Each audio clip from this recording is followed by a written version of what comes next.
Okay, now we're recording.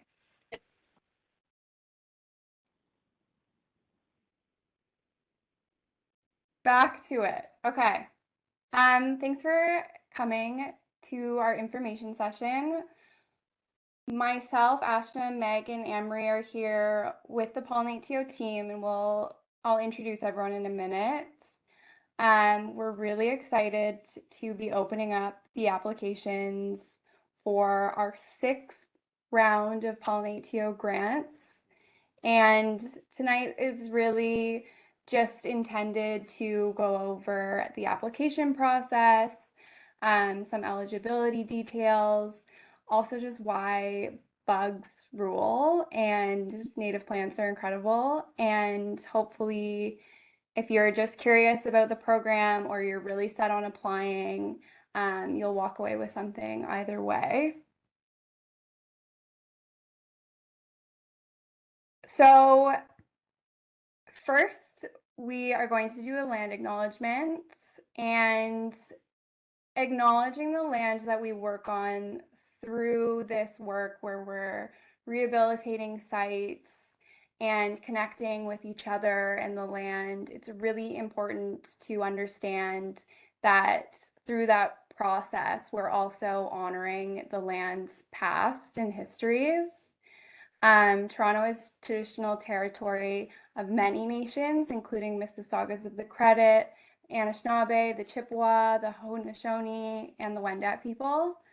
Now it is home to a diversity of people. Some of us are here as settlers, others are immigrants, and there's really beautiful history through Indigenous culture around insects and plants and viewing these things as teachers. In Ojibwe and other Anishinaabe languages, there are really similar words for bugs in the dialects. They're often referred to as manadoons and manadouche, which translates to little spirit, which I find just so perfect for how we view insects and what they do for us. These words also have add-ons for specific insects like spiders. So Asabike Manadoon translates to net-making little spirits. Fireflies are flitting white fire little spirits. And restoring habitat and building pollinator gardens really is a process of us honoring this land, which is an inherently Indigenous practice. So I just invite everyone to think about how all plants have something to teach us, and we participate in habitat building as learners. And building these connections to the land and its histories and natural balances really establishes a sense of place for us. It deepens our understanding as settlers, as immigrants, about the resources and space we take up. And I think this really inspires me, and hopefully everyone else, to work together in community as diverse people to steward and expand our natural systems. And that is essential to include in climate action work, to have emotional and spiritual Indigenous worldviews as part of creating a more balanced Earth system. So just to go over a couple of the things we'll be hitting on today. First, we're going to do a little introductions. We're going to talk about the pollinator protection strategy, which is the strategy document this is all built on. We'll go over the program, some of the group lead aspects. We'll talk about the community education and engagement, which are a really big part of projects. And then we'll go through key steps and timeline. So hopefully you've had a moment to get settled. But if you're having any issues, please feel free to call or text Meg, and I'll ask Meg to just put her number in the chat as well so that it stays there for people to access. And you can answer your questions throughout this through the Q&A box. So there's a chat where you're welcome to introduce yourself, tell us your favorite plant, and then when you have questions for the team, I just ask that you put those in the Q&A. We don't want to miss anything. And we'll try to get to all of them. Some questions we will answer live at the end of the presentation, and others we might ask you to email us at PollinateTO@toronto.ca, or Meg and Ashna will answer you directly in the Q&A. So a little intro. Our team is made up with Anne-Marie, who's our senior project manager. She's waving. Anne-Marie oversees several other programs. We're all part of the Nature-Based Climate Solutions team, which is part of Outreach and Engagement, which is part of the Environment and Climate Division. There's just several layers there. And Anne-Marie really is the taproot of this whole thing. Like, she started this program and developed the pollinator protection strategy. So iconic, all-star pollinator protector in the midst. There's myself, Claire. I'm the project lead for PollinateTO.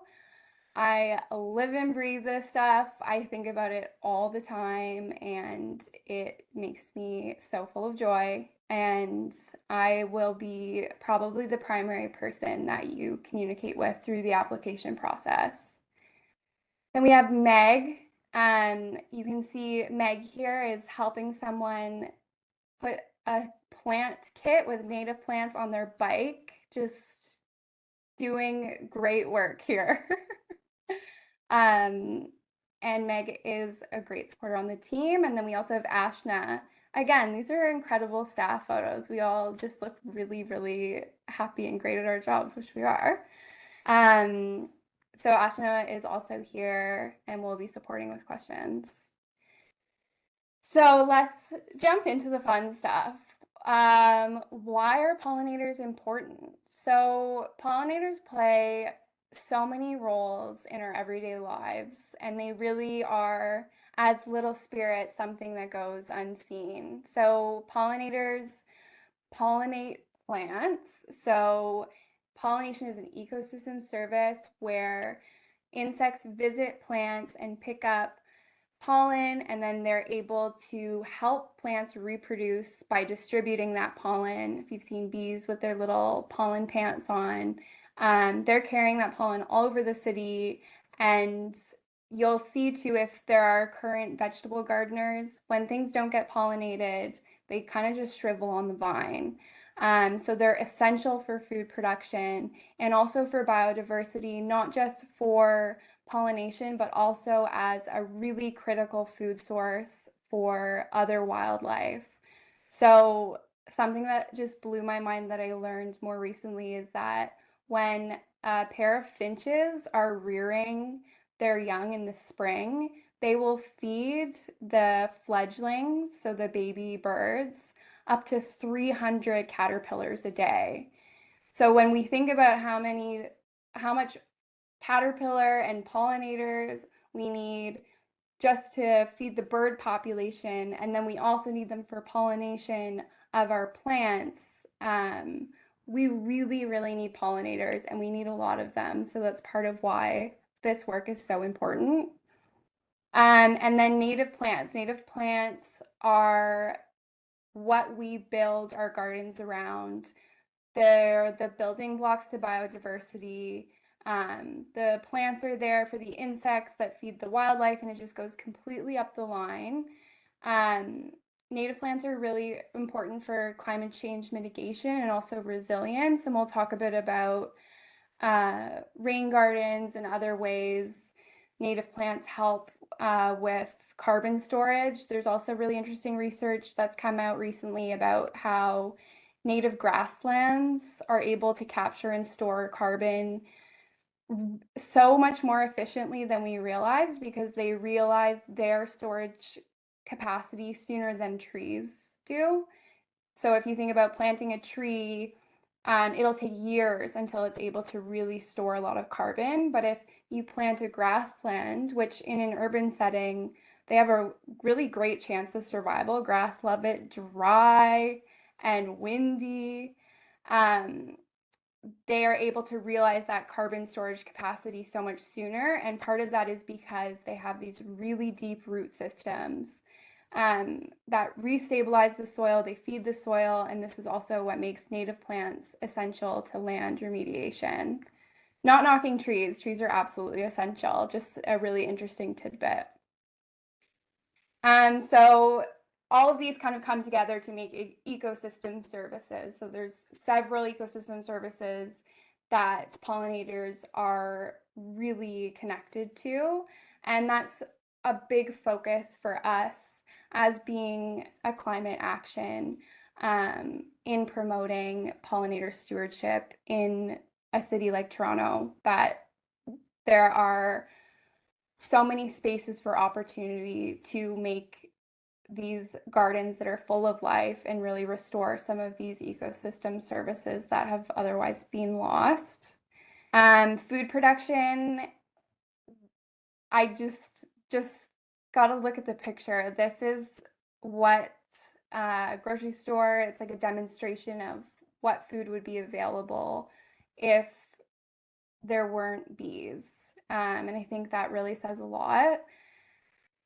And that ties into food security. When there's low pollination for food plants, less food is available, fresh produce is more expensive, and that all impacts food security, which goes right into the well-being of us and our neighbors.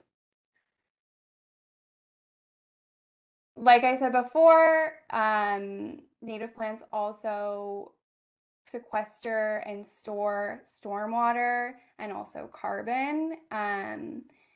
At the top, you can see there's photos from flooding in a storm in Toronto a couple years ago. I'm sure everyone still has it top of mind, the flooding that's happened this summer. And then below, you can see there's a dry creek bed as part of a rain garden, which we will talk more about. So turfgrass is something that is prolific. It is not a native plant. And I like to kind of do this comparison where we all have yards that may look like this in our neighborhoods.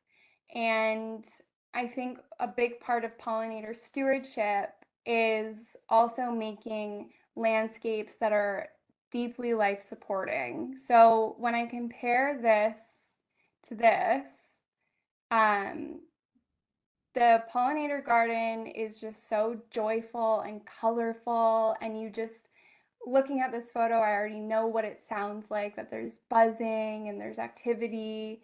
And this is the type of landscape that we're really trying to build out, because it not only serves a great purpose as helping pollination, this is also somewhere that you would want to spend time with other people. And gardening is an activity where it's kind of addicting, and it's also really great to bring people into. It builds your relationship with other people and also just with the world around you. It makes you feel more responsible for the world around you. And I just feel like if every boulevard, park, community center, schoolyard had some of this or some more of this, um, it would really make such an impact, not just on our local environment, but also on the way that we connect with each other. And it doesn't have to be this big, vast swath, too. There can be these little pockets of pollinator joy um, that we put in smaller spaces that may be more difficult. Like, there's so many ways to get creative about it.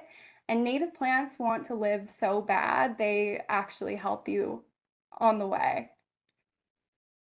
So in Toronto, there are lots of different types of insects and wildlife that pollinate for us. And these are just kind of a broad overview of who the pollinators are. And important in this conversation too is the difference between wild bees and honeybees. So there's a lot of misconceptions and various opinions about the honeybee discussion and how necessary they are for pollination. In an urban setting, we already have fewer green spaces than, say, a rural setting. So our wild bees are already kind of strapped for resources. When we introduce honeybees, that is an introduced species, it is non-native, and it's managed. So then we're introducing competition to existing wild bee species, where then there are fewer resources for all of the different bees. And honeybees tend to be more successful in this competition because they are replaceable. So if you are a beekeeper, you can go and buy more bees if you lose some of the population or if there's a virus. They're kind of like livestock in that way.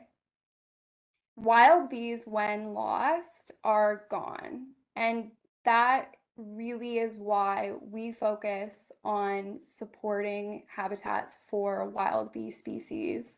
Wild bees also are not all generalist species, which means if a bee is a generalist, it means that they can collect pollen and nectar from many different types of flowers and plants. And some wild bees have very specific relationships with plants, and other pollinators are like this too, with butterflies and moths.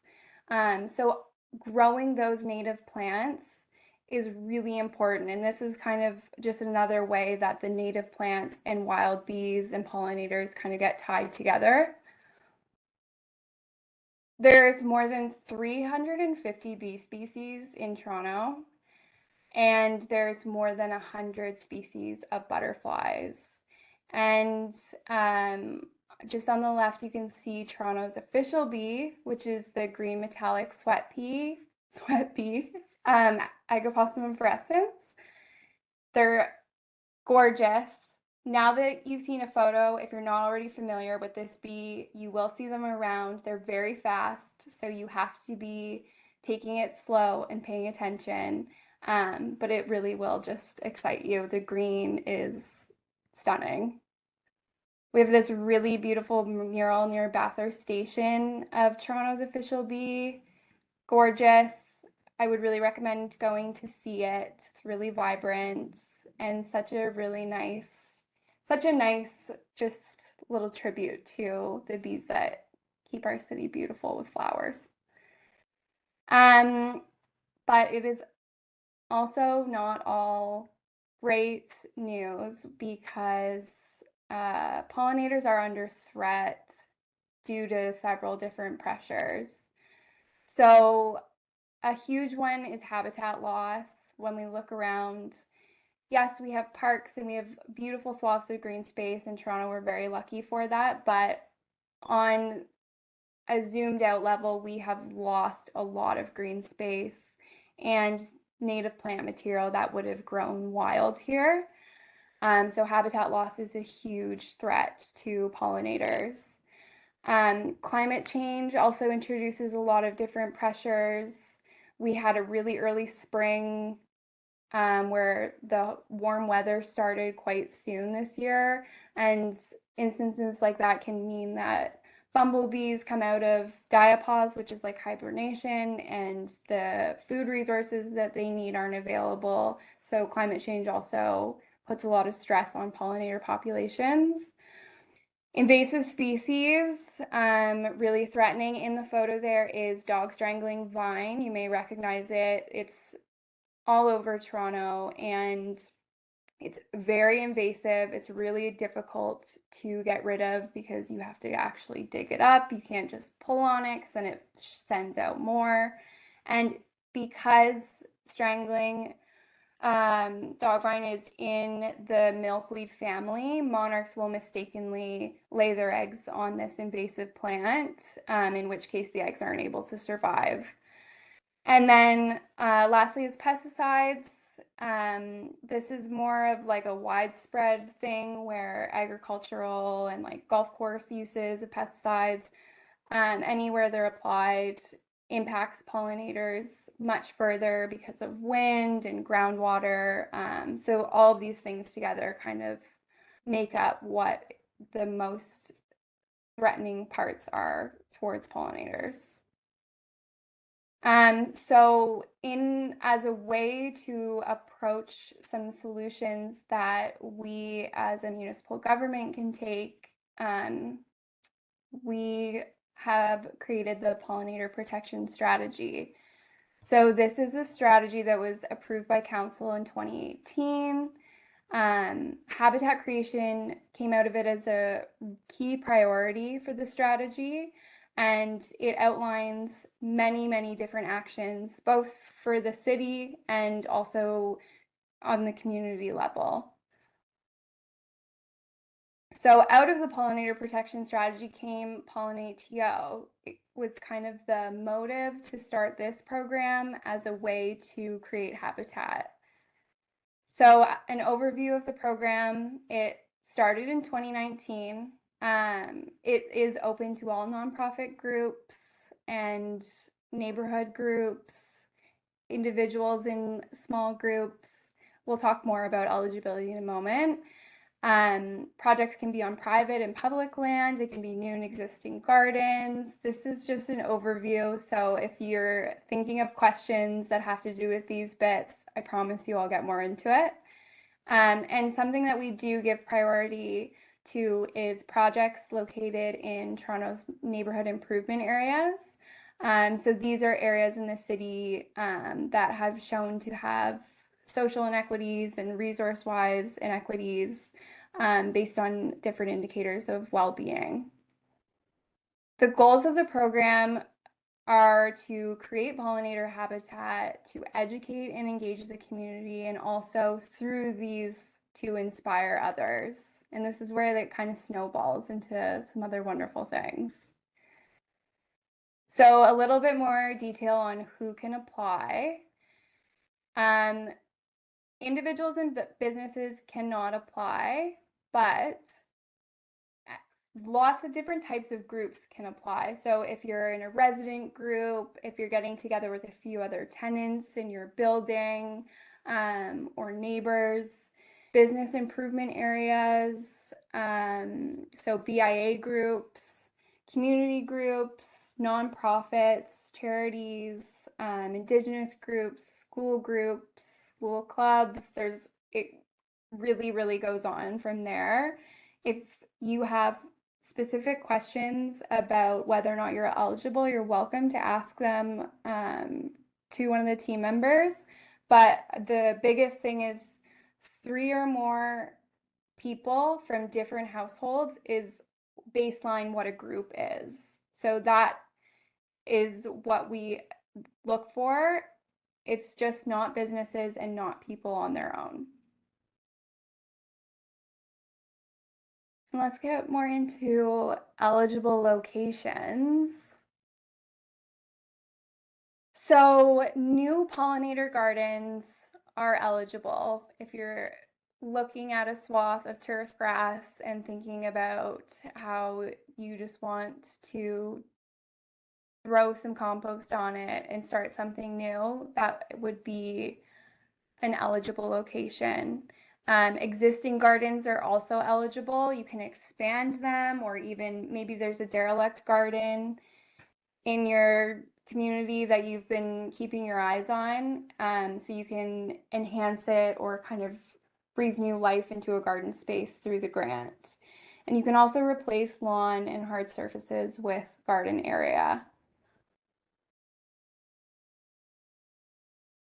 So some of the gardens that we fund, and for some reason, groups always just find a way to add more and more categories to everything we do, which is always keeps us on our toes. We do school ground learning gardens, Indigenous education gardens and medicine gardens, pollinator gardens in city parks, boulevard gardens, and multiple front yard gardens. We call these pollinator pathways, where there's at least 3 homes, and rain gardens, which we are also really excited about for this year as a solution to managing rainwater. So, like I said, they can be on private property. So, what you need for private property proposals is support from the property owners. There's a property owner support letter that needs to be submitted with your application. And then for school grounds, we ask that the group includes a teacher, and that there's a support letter from the principal. The school board, whichever school board you belong to, will review your proposal. And all locations, no matter where they are on private or public land, need to be visible to the public. So people need to be able to see and interact with the garden in some way, and they need to have access to water. So there needs to be a really viable way for you to consistently water the garden site that isn't strenuous and isn't inaccessible. And that's something that we really look for in applications, is really clear explanations of where the water source is, how far it is from the garden, and what access looks like. On public property, there can be gardens in city parks. So new gardens, we ask that they are a pre-approved city park. There is both a list and a map available on our website, and these do not need a property owner support letter. Boulevards are also popular project sites, and in that case, you will need support from adjacent property owners. And traffic island and sloped locations are not suitable. If you have questions about this, please reach out to us. And I encourage you to reach out with photos too, so we can chat through that.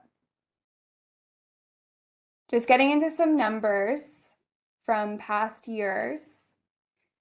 So between 2019 and 2024, we've had more than 500 applications. We've funded about 190 projects.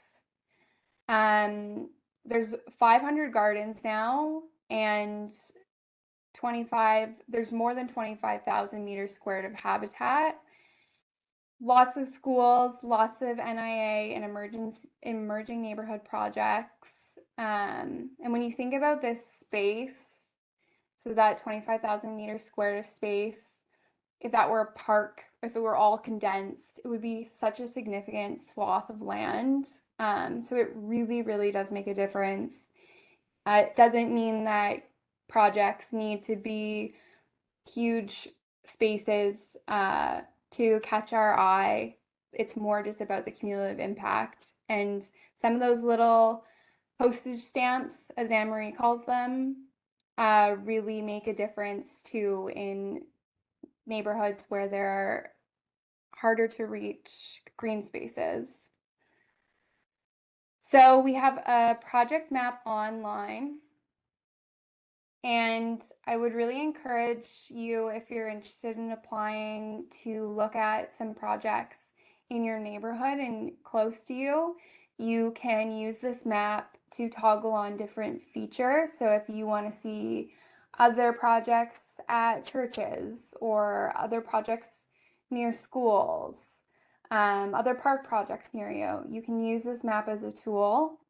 And each one of these little bubbles, the number inside the bubble indicates how many gardens are in that area. So because the map's interactive, when you zoom in, you don't get a good snapshot of the whole city, but this kind of gives you like a broader idea of just how many projects are across the city. And this map also only shows primary locations. So there can be more than 10 locations with a project. So this is really just kind of a snapshot, but you can still see the reach is pretty significant. And let's chat a little bit about creating pollinator habitat. So planting native. Native plants, as we've discussed, are essential for pollinators. Pollinating insects and native plants have co-evolved in Toronto for thousands of years. So everything about them has happened kind of like in sequence, where they've adapted to each other, and that is why they are the best sources of nectar and pollen for pollinators. Something that's really interesting is for insects, there's research that's shown that the biggest change for them that can occur on plants to make them harder to recognize for bees specifically is a change in petal shape on flowers. And I find that really interesting because a lot of flowers that we get now at like generic suppliers, what has been changed about the plant most significantly is the petals, so that there's bigger blooms and different colors and different shapes, when that's the thing that confuses insects the most. And changes in plants are always at a cost to other benefits plants offer. So a plant may be more showy, it'll bloom for longer, there's more prolific flowers per plant, but that is often at the cost of the pollen and nectar that that plant is able to provide to wildlife. So it's really thinking about like what are we planting these gardens for? And it's okay to have some non-native plants.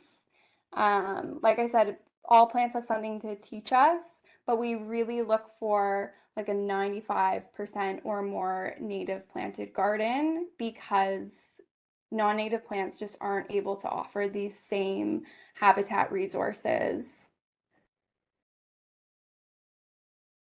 Another way to provide pollinators all the food and shelter and places to snooze are to provide shallow basins with water. So this is a cute DIY one with marbles. There's a place for them to land. They also get thirsty and like to drink water. Food sources to prioritize plants with lots of pollen and nectar and specific larval host plant. So when I was saying before, some of those special relationships between pollinators and plants, doing some research around those so that you are growing host plants.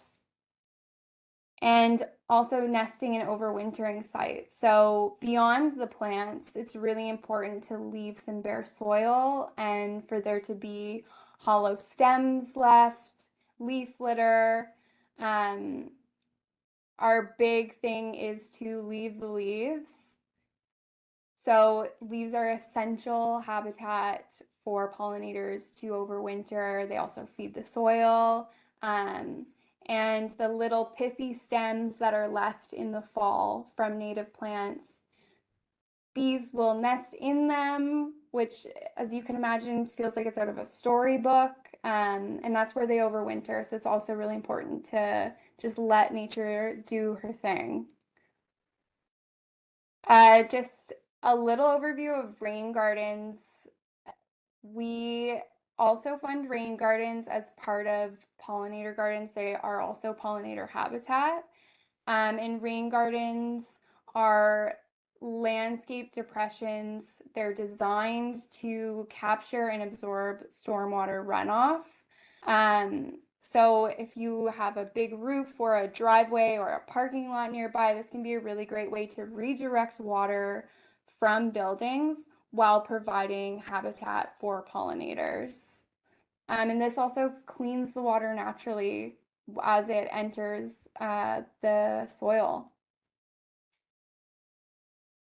Those deep root systems that we were talking about can't do well in shallow pots. So there are some native plants that can do okay in containers, but for PollinateTO projects, we're going bottomless.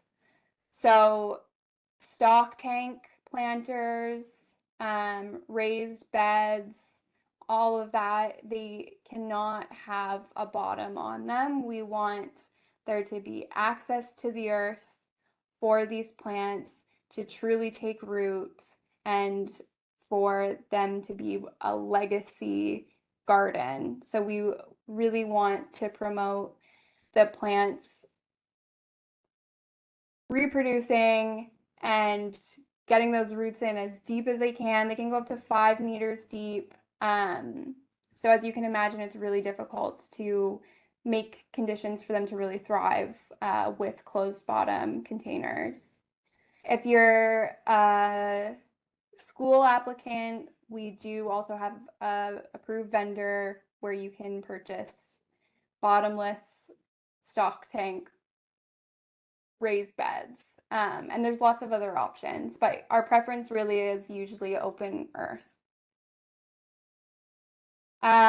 We provide signage as part of the program, and you may already have seen these around the city. You may have one stuck in the ground in your yard. There's these beautiful, really eye-catching signs. These are also just a really great way to communicate that you're doing ecologically restorative work through growing native plants. They're not weeds. It is a garden, and it's a great way to get other people on board and learning more about pollinator gardening and the programs in Toronto. You can also make your own signage. These are some really beautiful and fun signs that other groups have made. We'd love to hear your ideas about how you want to communicate your project to your community in your application. And then a big portion of the project is the community education and engagement piece. So this can be done in all sorts of ways, through online demonstrations. Some people make social media pages or websites. They do really extensive explanations on their plant labels or participate in citizen science projects. Any way that you're really bringing your community in and kind of extending the reach of your project, we'd love to see and hear about in your application. There's so many different ways to do that, and as a member of your community, you probably know best what other folks around you would like to see and how they would like to participate. So there's lots of different directions you can go in with that. So some of the key steps and timeline. Also, how beautiful is this on a schoolyard? Look at that bee balm. So kind of the key steps for getting your application together, getting your group together. The first thing you need to do is to form your group. Then you need to choose a garden location. As part of that, chat with property owners or determine whether or not it's on the pre-approved parks list. And a source of water needs to be identified. So we need a really robust plan about how you're going to water the site while the plants are establishing in the first couple years. It's a great thing to get together and talk about some of your plant choices that you're really excited about and what the maintenance plan will be. These are all things that we'd like to hear about in your application. And then deciding what community engagement measures feel good, what you're excited about. It doesn't have to be a whole array of different events every week. We want you to also work within your capacity and be realistic. And then you would prepare an estimated budget and submit any other supporting documents that will be included in your application, depending on what type of application you have, how many sites you have. And the online application form must be completed by October 21st at 11:59 p.m., so just before midnight. You can go on our website now and download, I mean, not in this moment, but after the session, and download a question summary that goes over every question on the application. I would really recommend doing this so that you can sit and work on the application so that when it's time to enter it in online, you're just copying and pasting across. It's a lot easier to keep things organized and to like really read and think about designing your project. Like completing the application itself is a really great way to kind of get things clear and to chat through logistics and all of that. So it's also something that you'd want to keep, right? So I would really recommend doing it in a separate document using the application question summary. And all of that is on our website.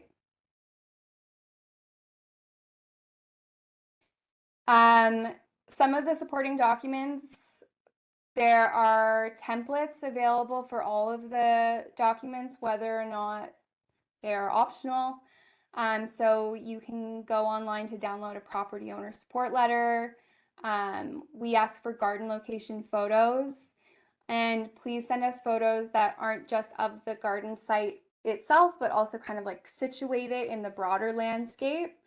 And your proposed budget is best built from our blank budget that you can access online. There's an example in it. It's really straightforward to use, and it's really helpful just to have on hand, because if you are successful with the application as you go through, you kind of just want to like keep these things at arm's length, or arm's length within reach. Arm's length is when you want it further away. So that you can keep track of everything. There's some optional documents that you are also welcome to submit. You can tell us more about plant species that you'd like to grow. You can tell us more about your garden maintenance plan, and you can show us a map of your proposed garden location, which also helps the review committee kind of situate the garden in the broader space. And then in the bubble here is just about the applications question summary. So just to reiterate, you can download all the questions and work on that in advance. So let's talk a little bit about the budget. So you'll be making a budget based on your best estimates. There will be flexibility with actual costs, and things can be moved around. So don't feel like once you submit your proposed budget, you're absolutely locked in. Do not exceed the total budget funding though, which is $5,000. So you can include in your budget up to $5,000. And if you have any additional funding sources, you can add those in which case it can show above $5,000, but really try to stay within the $5,000 max for the budget. And please review eligible costs as part of creating your budget. So some eligible costs include plants, soil, manual irrigation equipment, plant IDs, signage if you want to make your own, volunteer recognition. There's a lot of things that are eligible. And there is a very extensive list of both eligible and ineligible costs on our website as well that you're able to download and keep with you. It's great to go back and forth and you kind of make a plan and then, okay, now I'm going to check if everything's eligible and now I'm going to put it in the budget. It just makes it a lot more easy and straightforward. So important dates to keep in mind. The applications opened on September 10th, so you are already well on your way. They close October 21st at 11:59 p.m., so midnight. The applications will go to the review committee and be reviewed in November and December of this year. And then you will find out whether or not your application was successful by February 2025. Okay, so then March 2025 is when the funding will be issued if you are successful, which means gardens are planted between the spring into the fall of 2025. And then from that time, successful groups will have 2 years to complete their project. So then there's lots of time. If you want to do some sheet mulching over the winter, if you want to do some stratifying seeds, or you want to wait to get some trees in the fall, like it's very flexible so that your garden has time to establish before you submit an impact report, which don't even worry about that right now. That's just the general timeline for projects. Right now, all you need to think about is October 21st. There are lots of different resources and ways that we support projects and applicants. You're at an information session, so thank you for joining us in one of them. We'll also be hosting grant writing workshops, a couple of those. So I would keep an eye out for that on our website. Some of the things that we offer through the year are PollinateTO garden signs. We do native plant kits for our grant recipients, and we also give out native trees and shrubs to our grant recipients. For now, I would recommend looking at the online resources that we have. So there's lots of plant lists or lots of plants on a very detailed plant list on our wild bees page. So toronto.ca/wild bees has a lot of information on pollinator gardening. On the PollinateTO page itself, you can learn a lot about past projects. You can watch their videos, you can look through the map. There's best practices for creating pollinator gardens, guides, really pretty much everything you need is there. So let's look at some past projects. This is always really fun.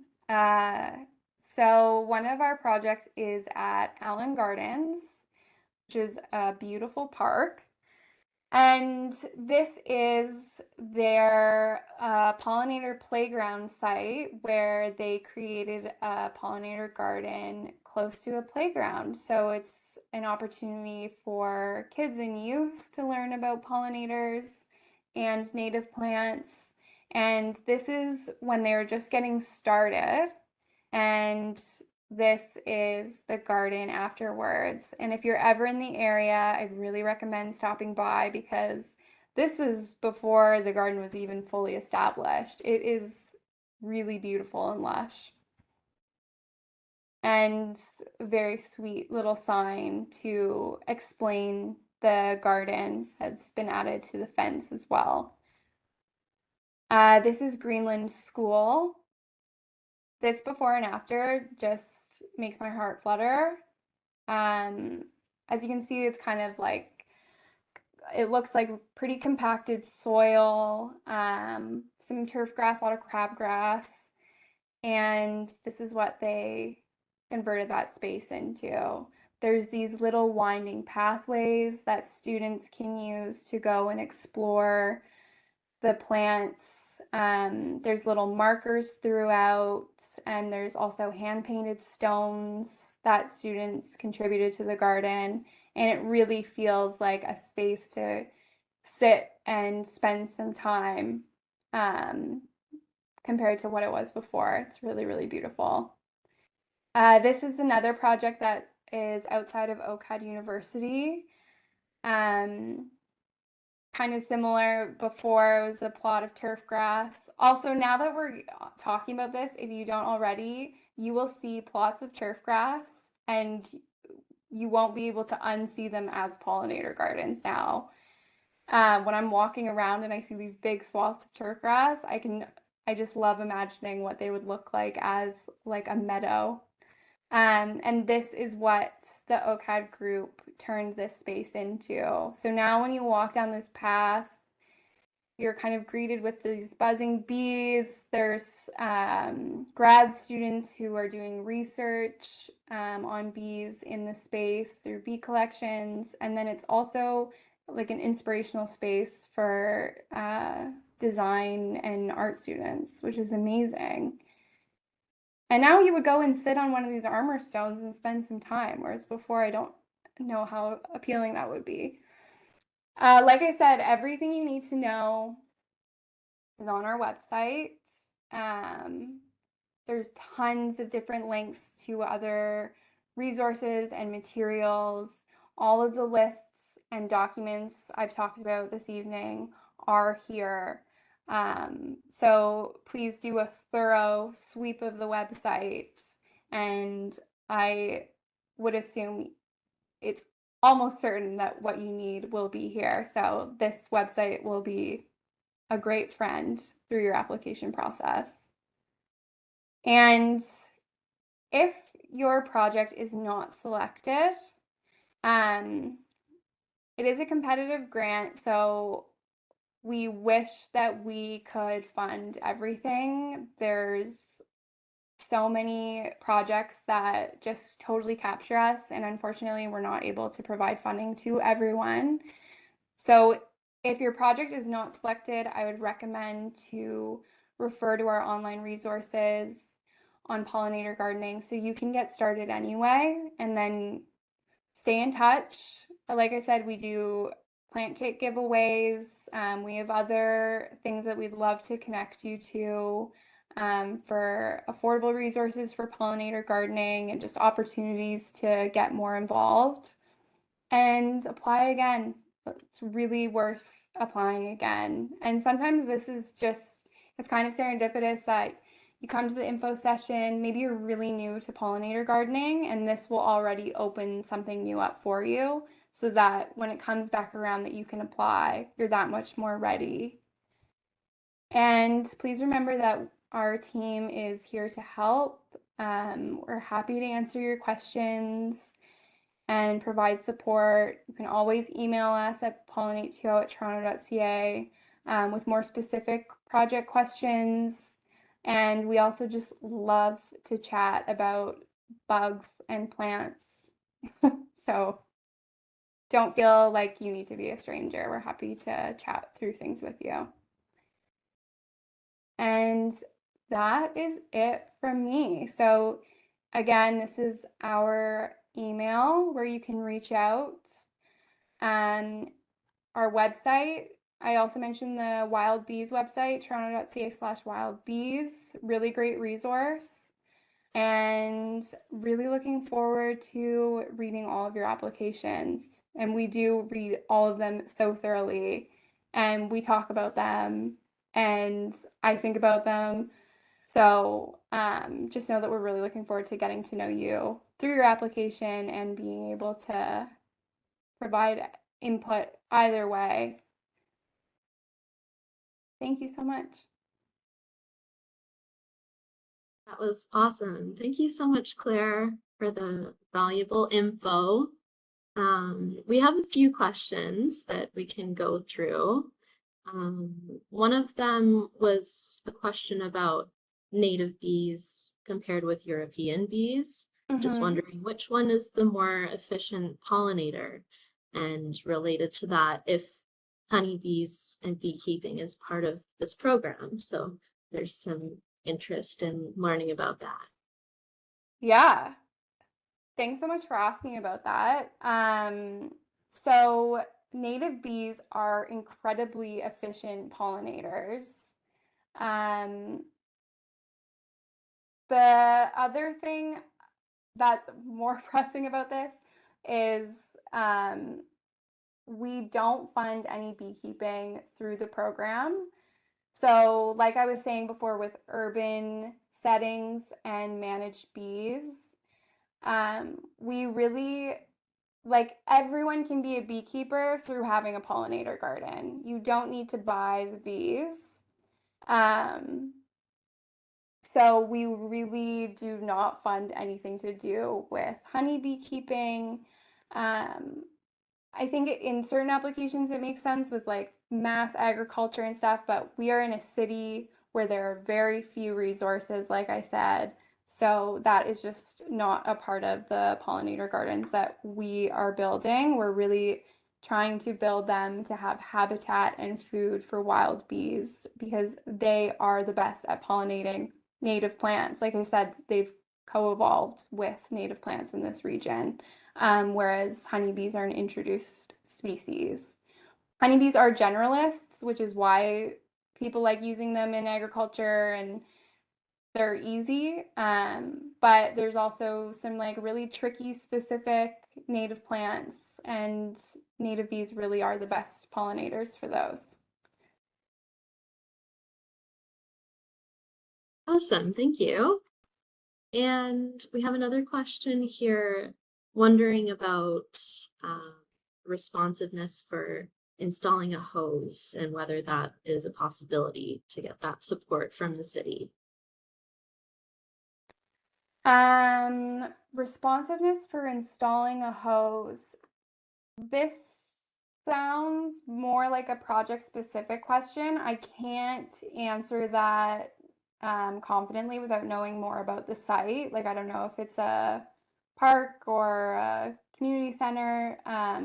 So I think that one would be a good one for them to email us about, and we'd be happy to answer more questions. Perfect.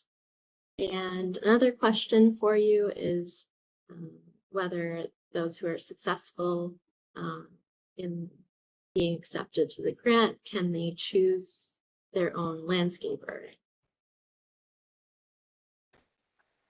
I would encourage groups to use, so we're, as part of the program, if you are successful, we also host a training program called How to PollinateTO, where you'll learn really specific tips on creating pollinator habitat in Toronto.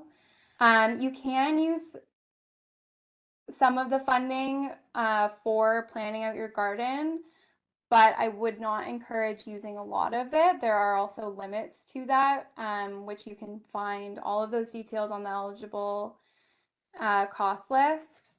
But it's also just a really good opportunity to lean into helping, having your community have input and help.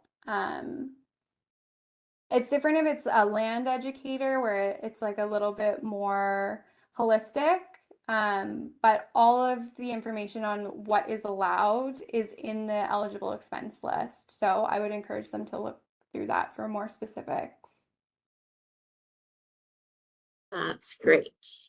And another question was regarding park locations and more specifically what the process is for selecting a park location, whether there is a need for getting approval for that, and if parks already have access to a water supply. Yeah, that's a great question for parks. So we have a pre-approved parks list and map. That is your first place to go if you are interested in installing a garden in a city park. If the park is not on the list, please email us so we can coordinate with you. And then depending on where the site is within the park, the water source may or may not be accessible. I can't say that from this juncture, but that's where it's really great to connect with us beforehand so that you can go into writing your application with these questions already, or these answers rather, already lined up. All right. And another question of whether we have a list of Toronto nurseries that supply native plants and trees and where that information can be found. So on the PollinateTO website, there is a drop down that says where to find native plants with a few different places that are kind of like guides to native plants. Um, Interest in native plants is definitely growing too. They're far more accessible, even from a couple years ago to now. And I would point you in the direction of that section of our website so that you can kind of browse around and choose one that's convenient for you, or look through and keep an eye on those for dates. I mean, most of the sales and in-person things are in the spring, but you would find all of that information through the Where to Find Native Plants list on our website. All right, thank you. And then there was another question about sloped locations. Just wondering if when determining a space, how do you ensure that it's level and how much slope is too much? Uh, Send us a picture. It's hard for me to say how much slope is too much. I I would really encourage anyone who has a space in mind to send us some photos before proceeding with their application so we can advise on that, because then you can also potentially have time to choose another space, or we can say, yeah, the slope is not too intense. I'd say like anything more than like a 30-degree angle is getting really sloped. And it also depends like on the distance of the slope too. So it's it's very tailored to the project site. So please reach out to us so we can give you feedback. Perfect. And another question is, how can you best remove turf grass? I get to tell you about this wonderful thing called lasagna composting. Um, My personal favorite way to remove turf grass is through sheet mulching or lasagna composting, which is when you use many layers of newspaper or cardboard and leaves, and you wet them down and you let it sit for a season. So if you were to do that, say if you were to start the lasagna composting process now, then it would be ready for planting next year in the spring. There's tons of guides online. We link to some, if not on the PollinateTO website, then on the Wild Bees website. But I believe it's in the tips for creating a pollinator-friendly habitat too. Um, it's a really great way to build soil and to smother grass without killing the microbes that are in the soil already.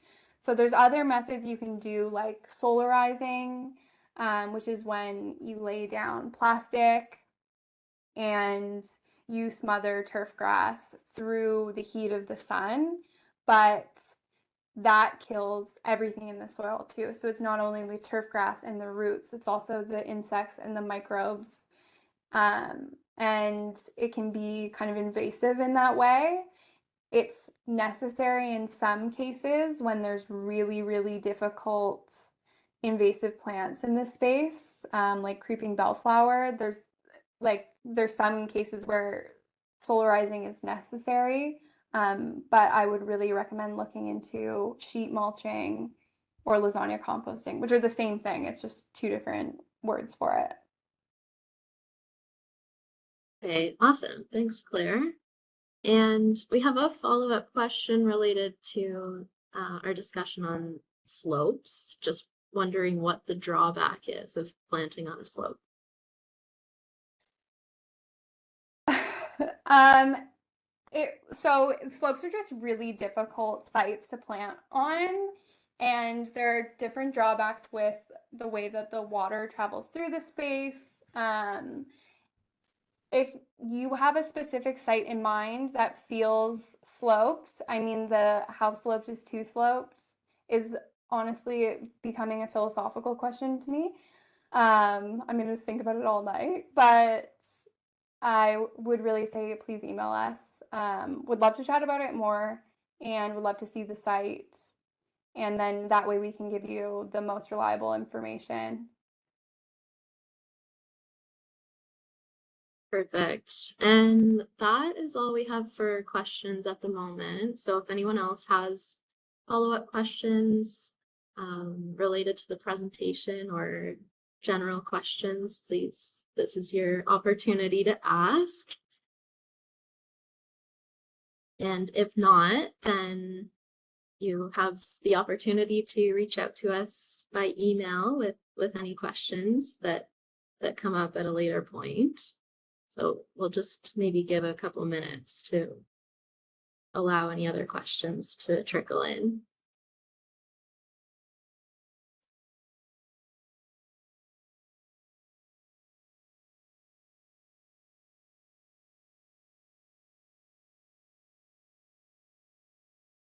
I forgot to turn on my park background.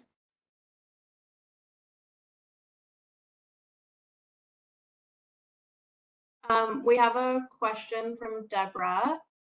Is it easier to get approval for parks than private homes?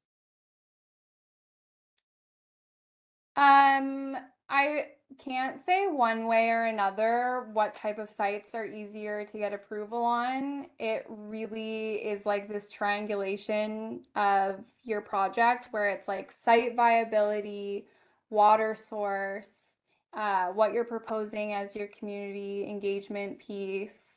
So there's so many things that go into it, and each site is so different. Like private homes are in different neighborhoods with different needs, and uh, when we look at the site photos, it tells us a lot about whether or not the project is super public facing or could be like a real community hub. So it's not it's not easier from one site to another to get approval, which is why we keep it open and we offer it in all of these different settings.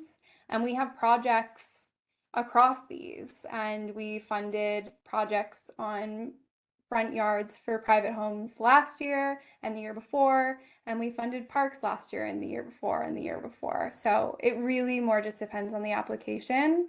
And the best way to write a really strong application, you're doing one of them, is to come to the information session and then to use the resources that we've provided on our website when you're building that out. Okay, great. We have another question here. If you can provide examples of how communities have provided water in a park location. Yeah, so lots of parks have spigots on site, and as part of parks applications, we will connect you with the park supervisor. So all parks in Toronto have supervisors, and with the supervisor, you would determine like where the best site is for your project and then organize how the watering would work. If your park that you're interested in is already on the parks pre-approved list, that means that the park supervisor has already indicated that there is a space in the park for a potential project.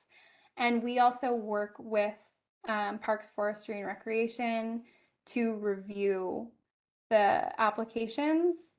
So there's several touch points for us to determine how accessible the watering will be. So it's not just all on you to figure out the watering, but I would definitely have a look around the park if you're interested in it. The first thing I would do is check if it's on the pre-approved parks list, and if it's not, to reach out to us.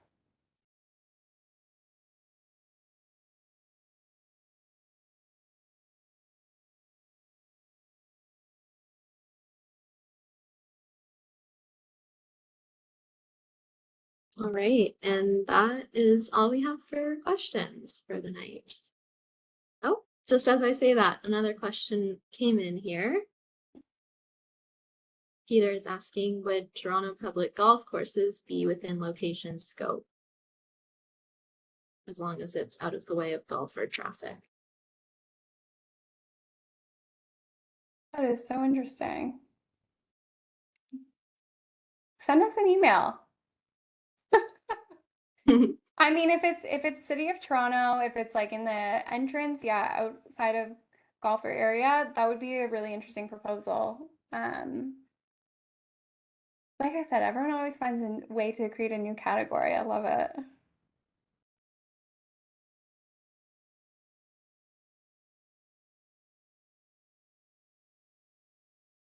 Okay, should we wrap it up, May? Yeah, I'm not seeing any other questions coming in, so I think it's a good time to wrap it up. Well, if there are any questions that come up for you, feel free to send us an email. And thanks so much for joining us. I hope that you're coming away with some little tidbits of knowledge and also just feeling inspired for your application. And please remember that we're here to help if you need it, so you can always reach out. And I hope you all have a great night.